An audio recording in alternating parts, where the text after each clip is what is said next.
Morning, everyone. Thank you for joining us on this webinar on using Modbus for OCS to OCS comms.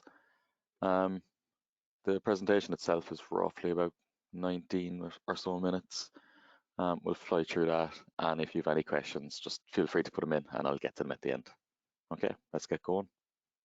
Welcome to today's tutorial. Let's get started. Let's have a look at our agenda for today. Today we're looking at using Modbus TCP for OCS to OCS communication. First, we'll do a quick review of Modbus TCP, and then we'll talk about example applications using multiple OCSs and where not to use Modbus TCP and where Modbus TCP can work well. Then we'll look at example workflows, and we'll have demonstrations throughout, and as always we'll finish with a Q&A session. So first, let's do a quick review of Modbus TCP. Modbus TCP is the most common industrial protocol for the exchange of data between devices from multiple manufacturers. It's a client-server poll response protocol. That means typically you have a client which is polling a server or multiple servers and sending them queries and getting responses back. An OCS can be a Modbus TCP client, server, or both. Now, in Modbus, data is modeled after a traditional register-based PLC. The only native data types are integer and boolean. However, more complex data types like reals and double integers can be implemented by concatenating multiple integer type registers together. When using the OCS as a Modbus TCP server, the OCS is waiting for a query from a client and responds when polled. Here, OCS register data is directly mapped to Modbus address space. Setting up a Modbus TCP server on the OCS is very simple. All that's required for configuration is checking a single checkbox. When you set up the OCS as a Modbus TCP client, the OCS can poll one or more Modbus TCP client devices in a round-robin fashion. There's different ways in the OCS that you can specify the Modbus data that you want to read and write. The first method, and usually the best method, is creating a scan list. Here you create a list of all the servers and the data within the servers that you want to poll continuously on a read-write basis. You also have the option from the graphics editor to go into an individual graphics object and directly map its data source from the external Modbus server. In that case, where you have multiple OCSs talking to each other over Modbus, you never have to leave the native OCS register memory style, so you don't need to leave those to go into Modbus addresses.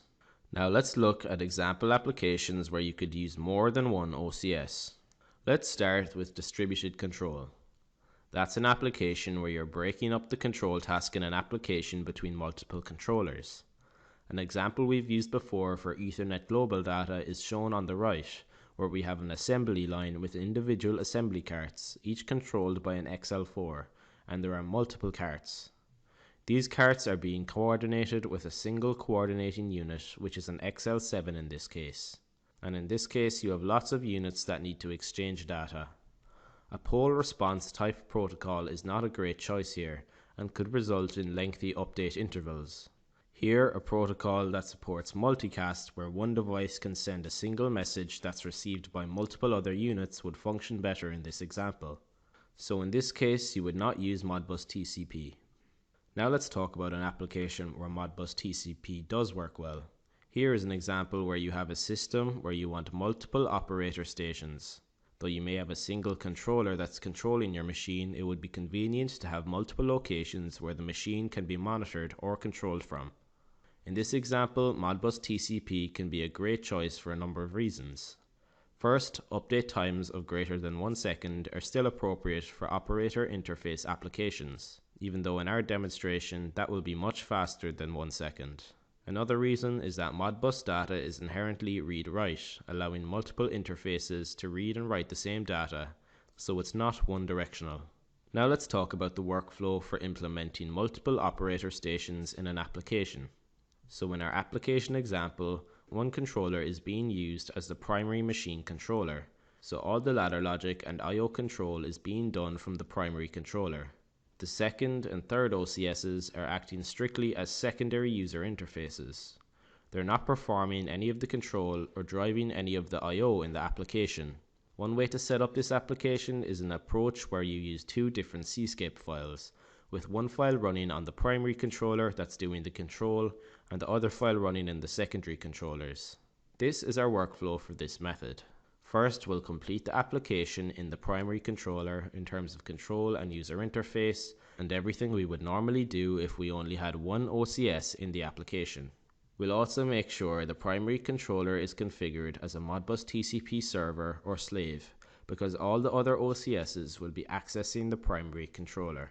Then we can work on the program for the secondary OCS. For that, we'll make a copy of our primary controller program, give it a new name, and then we'll remove any logic and remote I/O configuration in that second program, because that's all being handled by the primary OCS. Next, we'll configure the secondary OCS as a Modbus TCP client. Then, in the list of servers that we're talking to, we'll add our primary controller's IP address as the server we're going to be communicating with, and we'll select native addressing as the Modbus data style that we want to use for that server. Next, in the scan list of the Modbus TCP client in the secondary controller, we'll add the appropriate register ranges for reading and writing from the secondary controller to the primary controller. If we have multiple secondary controllers, they're all going to use this secondary program that I just talked about. Now let's demonstrate this process in Cscape. Here's my application that's running in my primary controller, which is an epoxy machine example that we've used in past videos. In our application, we want to have multiple OCSs so that there are multiple stations for the operator to monitor and control our epoxy machine. So I'm starting with the primary program, and I'm immediately going to save a copy of it under a different name, which I will call secondary. In this second program, I'll start by removing my logic because I don't need this logic in the secondary controller. I'll highlight all the logic in the main loop and hit delete. For these other main loop modules, I can just right click and delete them directly. I don't even have to copy all and delete individually, but you're not allowed to delete the main routine. Next, I would remove any remote I/O configuration that I had in the system. This example, however, does not use any remote I/O, so I don't need to do that. Next, I'll look at my I/O usage. Here, I've made sure that I have I/O names assigned to each of my variables, and I was also careful with my mapping. When I created my variables, I made sure all the variables that were important for the user interface that we need to be able to share between the two controllers were all in consecutive locations. I started all my word type data at register 1 and started all my bit type data at T1. We have a total of about 18 registers that we need to read and write between my two controllers. You should try and keep them as consecutive as you can, as it's more efficient for the two controllers to exchange the data without having to do an excessive number of messages. Next, I'll go into my configuration and then LAN configuration. I won't have the same program or IP address for my secondary controller, so I changed the IP address. I'm hard coding the IP addresses here in this example, which is not always the best approach. And in my next example, you will see that I took a different approach. Here we have a Modbus server or slave selected, which was done for the primary controller. For the secondary controller, I want it to be a Modbus client, which is under downloadable protocols. There's 3 steps to the configuration process here. Looking at network first, the default timeouts are way too long for two OCSs talking to each other. 250 milliseconds is plenty of time for timeout. I'll change the number of retries from 1 to 2. And I'll change the reacquire time down to half a second. I also want to set up status. I'll assign the first of what will be 8 consecutive integers or 4 32-bit data values for monitoring the communications. So that's the network configuration complete. For device, this is where I need to tell my secondary OCS about the primary OCS that it's going to be talking to. I'll name it primary. I'll hard code in the IP address of the primary controller. Then, under addressing style, I'll select native addressing, so when I specify the data that I need to exchange between these two OCSs, I can use our M and T type addresses, and I won't have to switch to Modbus address registers. Next, I'll enable status on the server with 2 16-bit words starting at %R3009. That is the device configuration. Next, I need to create a scan list. That's the data that I'll be reading and writing between the secondary OCS and the primary OCS. So I'll be reading and writing with that primary OCS that's already selected. I'll start reading at %R1 and I need to make sure I at least cover the first 18 registers. I'll just make that 32, so I'll read and write 32 registers. So this is what I'm reading and writing from the other unit, and then locally I'll just store it in the same location because I want all the memory locations to line up. I want this to be a polled read-write. I don't want it to be a polled read-write init. That would mean that with the Modbus TCP client at PowerUp, if any of my data values vary from the server, I'm going to write those first and then read them back again at PowerUp. In this case, I want to use the values from the server at PowerUp. I don't want to overwrite them. So I'm just going to select polled read-write.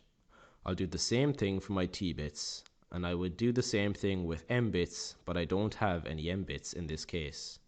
I need at least 5 here, and in this case I'll just set it to 16, and now we should be good to go. I'm now done with configuration of this secondary OCS, so I'll save my program.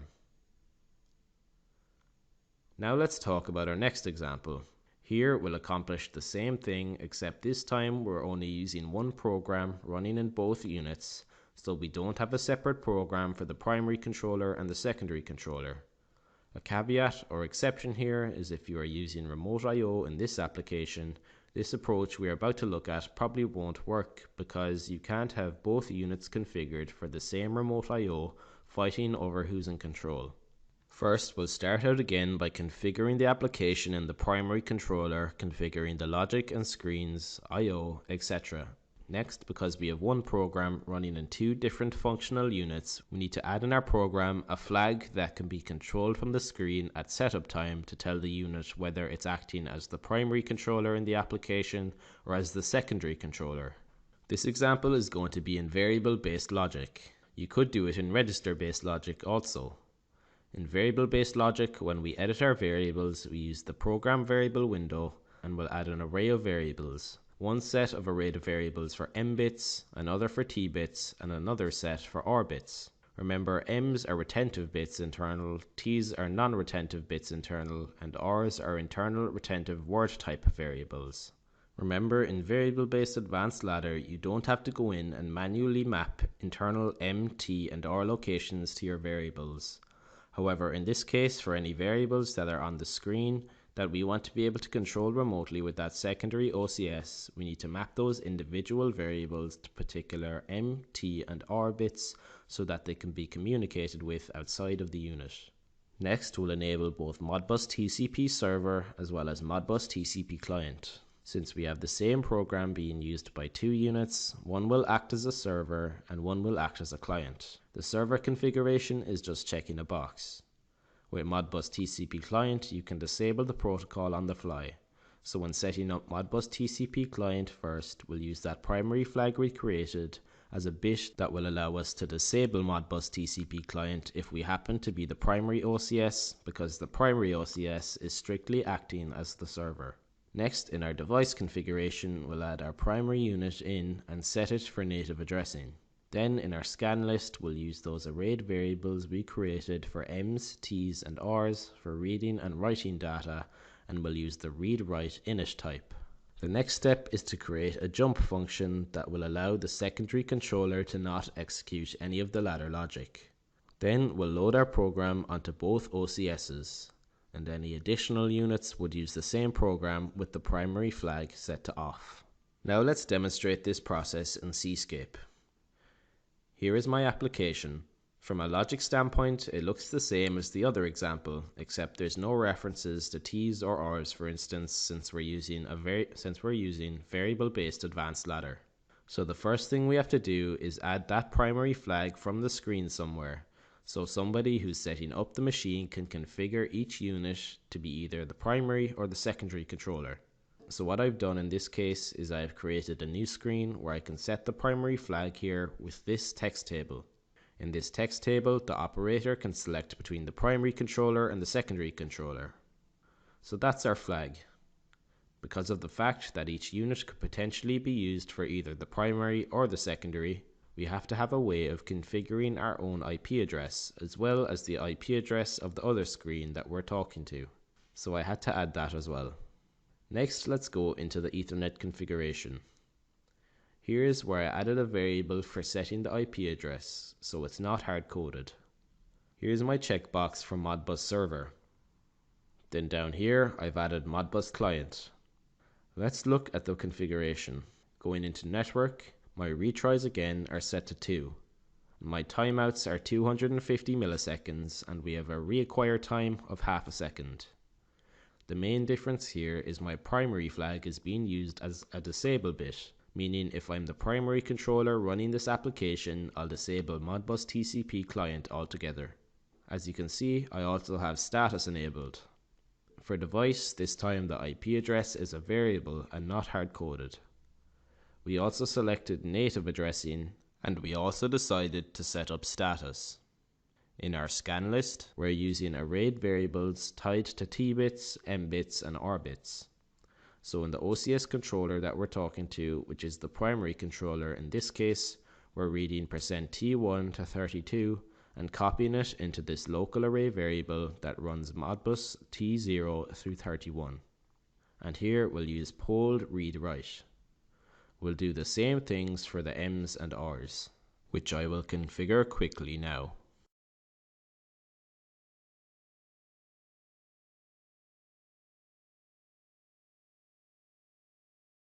Now let's look at our program variables so we can look at our mapping. Let's start with the global variables, and here we have our arrayed variables for M's, R's, and T's. We have 32 M's, 64 R's, and 32 T's. Then those were mapped to %M1, %R1, and %T1. The next step is to map the variables that we want to share through those addresses. We need to map our variables that are on the screen to individual locations, whether those are M's, R's, or T's. And you'll see that I've done that here. Because this is a small example, I went through and mapped everything. You don't have to map everything, only the bit type variables and other type variables which are going to be available on the touch screen. One other thing I want to show here is the jump function to make sure that our secondary controller did not execute the ladder logic. So here I created a module at the very beginning of all the logic that says if I'm the primary unit and there's my primary flag, then I'll execute a jump to this section, which is basically the start of all my logic. And if I'm not the primary unit, instead I'll execute an end program. That ensures that the secondary controller is not executing any of the logic in the application. Now let's look at this on the OCS. So here is my primary controller and here is my secondary controller. One thing you'll notice is if I make a change, for example, I'll select a different product here. Here I'll select the Adhesomatic product. You'll see that over here that changes as well. If I change the size over here, you'll also see a change on the other controller. If I execute my batch, you can see other than the fact that the flash isn't synchronized, that everything is happening on both controllers. And that doesn't matter whether I operate from the primary controller or the secondary. I can do the same thing here as well. I'll switch to this rosin product and I'll hit execute from the remote unit and you'll see that everything is working. Finally, let's look at the configuration that needs to be done for each of these units to make this happen. So on our primary unit, we've configured its IP address, the IP address of the other unit it's talking to, and its role as the primary controller. When we press this button, we have our choice between primary controller and secondary screen. Of course, we want primary controller in this case. Similarly, we'll select the local IP address, the remote IP address, and the functionality of the remote unit as well. One last thing I want to show you in Cscape is the status for the Modbus communications. I'll open up a status window that I saved here. That's showing me the communications that's happening. This first status register is telling you how many milliseconds it's taking to read and write all the data. And you can see that we're looking at about 30 milliseconds for the communications between these two units using Modbus TCP using the scan list approach. So in a small application you can achieve a lot less than 100 milliseconds. And if you're efficient in the way that you map your variables, you can even accomplish probably less than 100 millisecond response time even for a larger application.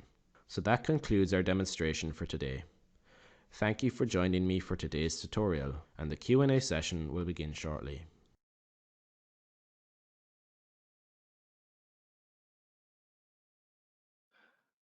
Okay, we did have reports of some technical difficulties for one or two people. I'm hoping it wasn't wholesale. If it was, do get in touch with us and we'll try sort it for future ones. Okay, I'll take you back to my screen. Okay, so next week we have a webinar comparing Ethernet comms, so Ethernet IP, Modbus TCP, EGD, and excuse me. For those that have had difficulties, we do upload all these webinars to the section of the website after every week, so you can always go back and look back at them there. Okay. Other than that, thank you all for joining us, and we hope to see you again next week, and we'll keep it going. Okay, thank you.